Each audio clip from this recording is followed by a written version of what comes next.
bagagem para os próximos tempos dos clubes europeus. Acabou! Acabou! C'est un jour et un match que les Capverdiens ne sont pas prêts d'oublier. Le 13 octobre dernier, l'archipel se qualifie pour la première fois de son histoire au mondial de football, après une victoire 3-0 contre l'Eswatini.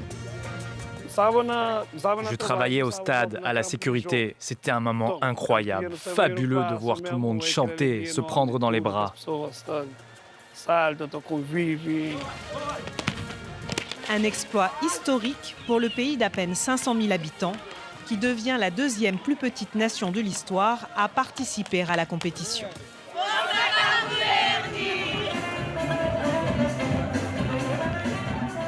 Dans les bars et les restaurants, on se prépare à célébrer comme il se doit cette compétition historique. On va décorer notre bar avec des mascottes de requins bleus, accrocher des drapeaux, des maillots, tout. On va aussi voir avec la fédération si on peut vendre des maillots officiels parce qu'on veut aider. C'est notre rôle de Cap-Verdien d'aider notre équipe. Et comme le veut la tradition capverdienne, tout événement a droit à sa musique.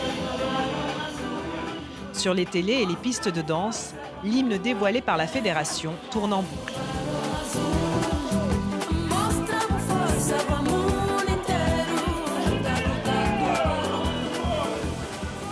Mais l'effet Coupe du Monde ne se ressent pas que dans les bars. Dans la banlieue difficile de Ponta d'Água, c'est même devenu une source d'espoir. Ici, se joue bien plus que du football. Dans cette zone gangrénée par les gangs et la pauvreté, l'association Maracana emmène ses plus de 300 licenciés sur un autre terrain. Notre devise, c'est de remplacer les armes par des ballons, car le sport a un rôle fondamental. Il nous permet de leur inculquer des bonnes valeurs. Sur la pelouse, depuis la qualification de l'équipe nationale, ils sont plus nombreux que jamais.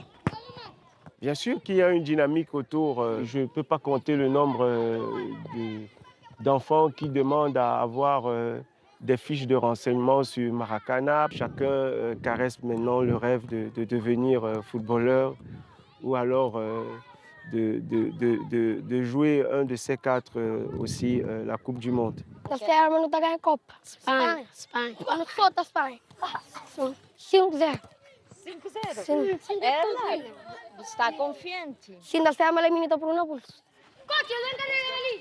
Un résultat assez peu probable. Mais pour l'association, la victoire est ailleurs. Grâce à cet engouement pour le ballon rond, ils incitent aussi les jeunes à s'accrocher aux études en partenariat avec l'école du quartier. Ici, on est un bon exemple. On voit que ça aide à changer leur attitude, leur comportement, et donc aussi la société autour de nous. C'est pour ça que je pense que le foot a de l'avenir ici.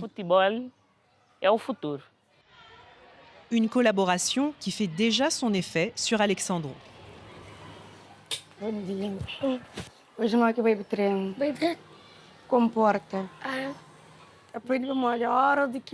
Il est très sérieux à l'école, car je lui dis que sinon, il est interdit d'entraînement. Et puis, sans l'école, si un jour je devais signer un contrat avec un club, je ne pourrais pas savoir ce qui est écrit dessus. Un rêve de jouer en professionnel qui bourgeonne chez la jeunesse de l'archipel et une satisfaction pour la fédération capverdienne, car le football national part de très loin. Ça, c'est la première sélection nationale après l'indépendance. Et là, c'est Branco, le premier à avoir marqué en sélection nationale. C'était en 1978 et les débuts sont plus que difficiles.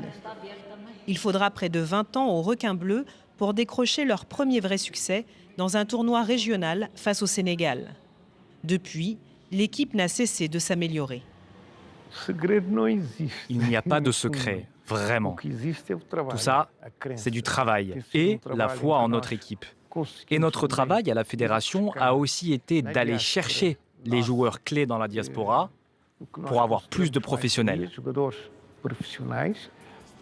Une diaspora nombreuse que la fédération compte bien mobiliser, y compris aux États-Unis où se tiendra la compétition.